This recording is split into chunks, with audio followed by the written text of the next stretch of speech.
Power of the Duelist is a core booster set in the Yu-Gi-Oh! Trading card game. Released worldwide on August 16th, 2006, it introduced a couple archetypes, including aliens and Neo-Spacians. To pair with the Neo-Spacians was a new elemental hero that would become Jaden Yuki's second ace monster in the GX anime. Elemental hero, Neos! How'd you like my Jaden impression from the dub? Beside the new stuff, there was more support for archetypes like the Roids, elemental heroes, and destiny heroes. This set was a mixed bag for me in terms of cards I really care about deeply, but it still wasn't too hard to come up with 10 cards for this list. So without further ado, let's dive into my top 10 favorite cards in Power of the Duelist.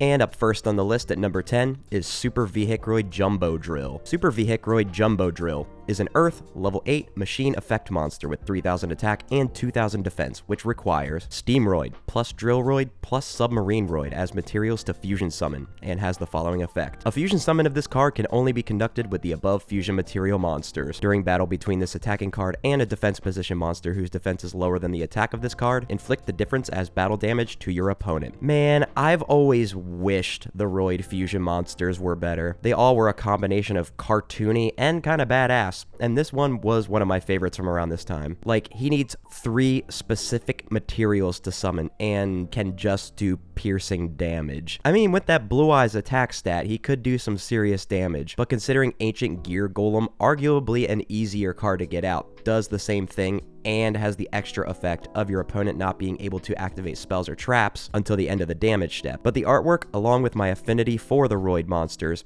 give it a spot on the list, even if at the lowest spot. And up next at number 9 is Black Stego. Black Stego is an Earth level 4 dinosaur effect monster with 1200 attack and 2000 defense, whose effect reads, if this attack position card is targeted for an attack, change this card to defense position. I'll be straight up with you, I mainly like this thing for 2 reasons. Nostalgia, and its big defense stat. As a younger kid, I remember owning this card, and when my brother and I would play a war style game where we flipped the top card of our deck to see which one had the biggest blank stat. He was always a good one if we were either doing defense or overall best stat. His artwork isn't particularly noteworthy beside the fact that he's just kinda a normal looking dinosaur, and his effect is just complete trash. His only real use is his big booty, which is how I feel sometimes, so relatable.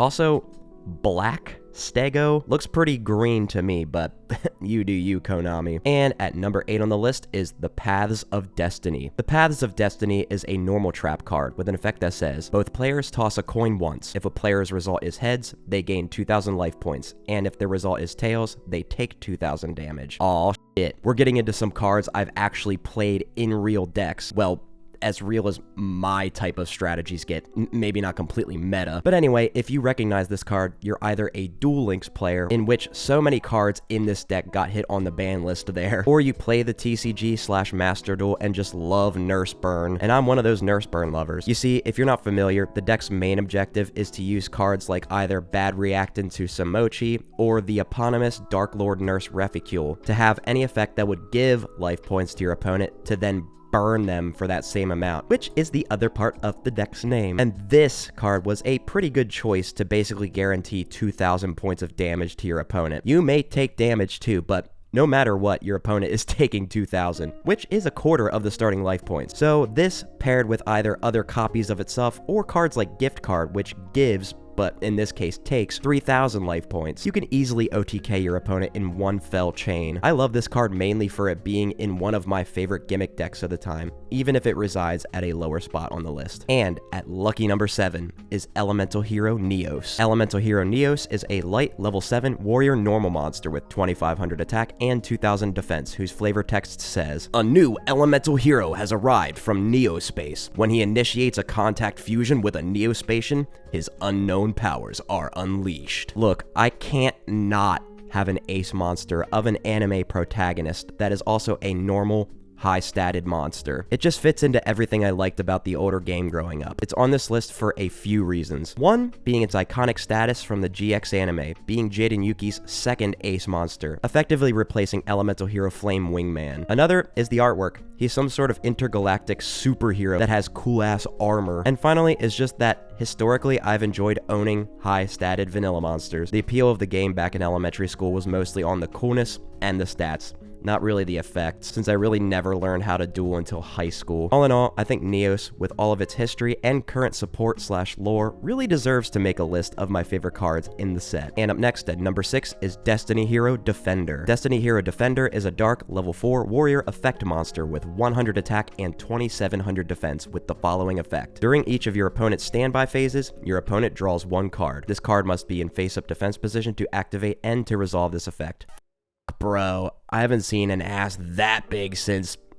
Well, let's just leave that up to your imagination, shall we? On a level 4 monster, no less. But that's the thing. Because of that discrepancy, especially in early Yu-Gi-Oh!, the effect is mainly a downside. This one being that your opponent essentially gets an extra draw each of their turns. And in this game of ours, draw power is everything. I honestly like the Destiny heroes more than the E heroes, and this is one of my favorite early ones due to the great defense stat and the artwork, which is honestly pretty tough, not gonna lie. I just gotta ask one question. Is this just a dude imprisoned in a rocky shell? I mean, his face has a cage on it, implying that there's a head inside, so why wouldn't the rest of a real body be in there?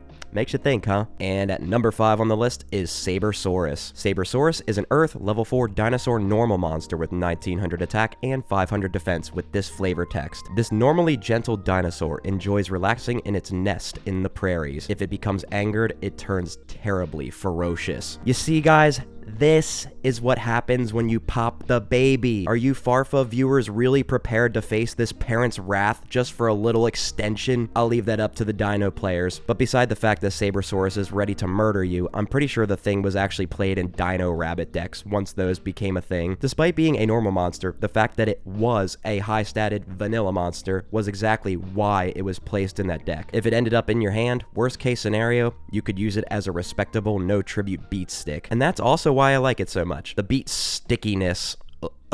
Stickiness. That sounded gross. Anyway, the beat stickiness of it all. The comical yet terrifying artwork. The fact that it actually was a normal monster that saw play. What else can I say except we moving the on. And up next at number 4 is Mausoleum of the Emperor. Mausoleum of the Emperor is a field spell card whose effect reads: during any main phase, the turn player can pay 1000 life points times the number of monsters normally needed for the tribute summon of a monster, max 2000. That player normal summons or sets that monster without tributing. This is their one normal summon or set for that turn. This is not a tribute summon. Dude, I wanted this card to work so badly. It was a pretty neat tech option in some decks I played or played against in the Decade Duels video game I had for the Xbox 360, so I guess it's not terrible. The fact that it was reciprocal didn't help the viability, and nowadays it's just not enough of a payoff since tribute summoning is all but forgotten. This can't even be Monarch tech since it really doesn't count as a true tribute summon. Such a damn shame since I really do love the whole concept. Plus the artwork is kinda ominous in a cool way, but that's neither here nor there, so let's move on. And up next at number 3 is Destiny Hero Dogma. Destiny Hero Dogma is a dark level 8 warrior effect monster with 3400 attack and 2400 defense with an effect that says, cannot be normal summoned or set. Must be special summoned from your hand by tributing 3 monsters, including at least 1 Destiny Hero monster. Once per turn, if you still control this face-up card during your opponent's next standby phase after you special summon it this way,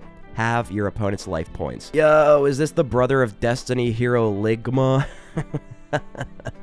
I'm 30 years old, but juvenile jokes aside, this thing is just absolute badass boss monster vibes. The sick-ass artwork looking like a demon with giant bat wings, horns, 4 eyes, chains around its shoulders, spikes all over, and blades coming out of his arms. But also the huge stats, beating out most level 8 monsters, at least in terms of the attack. And finally, the unique effect that, in theory, is pretty cool, but in practice is too cumbersome to pull off. It needs 3 monsters, like a damned Egyptian god card, even if it is a special summon instead of a tribute summon, with one needing to be a Destiny Hero monster. It just is not competitively viable. But despite that, all signs point to Sugma over here being one of my favorite cards in the set. And the runner-up spot on the list at number 2 is Future Fusion. Future Fusion is a continuous spell card whose current effect reads: during your first standby phase after this card's activation, show 1 fusion monster in your extra deck and send the fusion materials listed on it from your main deck to the graveyard. During your second standby phase after this card's activation, fusion summon 1 fusion monster from your extra deck with the same name as the monster you showed and target it with this card. When this card leaves the field, destroy that target.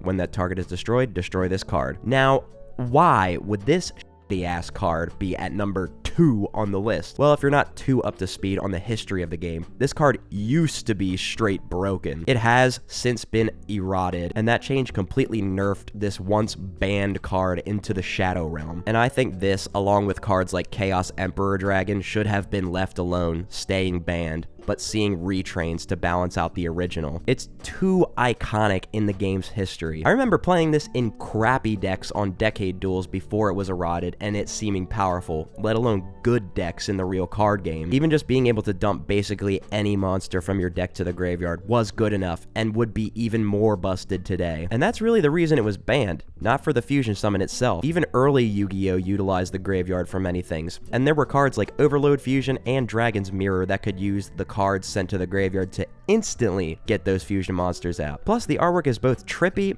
and pretty cool. But there's one more card that I have yet to discuss, so let's do just that. And the winner for my favorite card in Power of the Duelist goes to Submarine Roid. Submarine Roid is a water level 4 machine effect monster with 800 attack and 1800 defense with this effect. This card can attack your opponent directly, but when it does so using this effect, the battle damage inflicted to your opponent is the original attack of this card. At the end of the damage step, if this card attacked or was attacked, you can change this card to defense position. It's actually kind of fucked up that this thing has a missile on it. Does that mean he's literally prepared to go to war? It just seems weird to me for a cartoonish submarine to be doing violent stuff like that. Oh well, let's talk about why this guy is my number 1 favorite card in the set. For one, like I said earlier, I just love the Roids. Don't take that out of context. I do not juice. For another, he just seems like a funny little guy. Even his missile has a face. Look at it. Also, its stats, mainly its defense, are decent. The effect is also pretty cool, being able to not only attack directly, but when you do so, you can protect it a little more by changing it to its stronger position of defense. And finally, the nostalgia. I owned this card for a while, playing it not only in our war style game in elementary school, but also playing it in decks when we were first learning to duel with my brother and friends, either out on my grandparents' trampoline or at my friend's picnic table outside. I also played it in decks in Decade Duels. If there was a point in which I played with Yu-Gi-Oh! Cards from the time it came out in this set,